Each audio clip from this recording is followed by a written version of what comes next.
Shalom shalom watu wa Mungu. Leo ningependa niongee kitu kuhusu watumishi wa Mungu. Watumishi wa Mungu, nataka niwaambie kitu kimoja. Hebu pokeeni hao vijana huko kanisani. Hao vijana wanaokuja kujitoa kwa ajili ya kumpokea Yesu. Hebu wapokeeni, hebu wakumbatieni, wawekeni karibu, muwafundishe neno la Mungu, waliishi neno. Acheni maneno. Mpokeeni kila mtu anavyokuja kwa jinsi alivyo.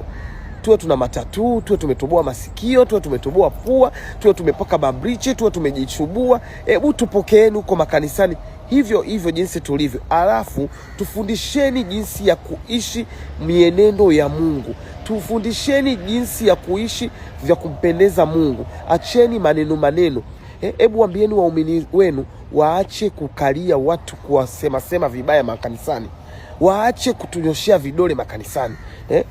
Vijana wengi sasa wameacha kwenda makanisani kwa sababu ya kunyoshewa vidole na baadhi ya waumini. Yaani baadhi ya waumini kukaa vikao vya masengenyo kuwasema vijana ambao wanakuja kanisani. Acheni hizo mambo. Kijana kateleza kidogo, mara amefutwa kwenye uimbaji.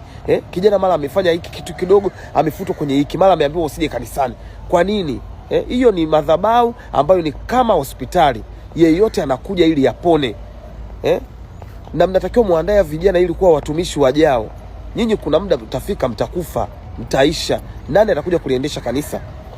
Andaeni vijana kwa ajili ya kumtumikia Mungu. Acheni kuwasema vijana makanisani. Acheni hizo mambo.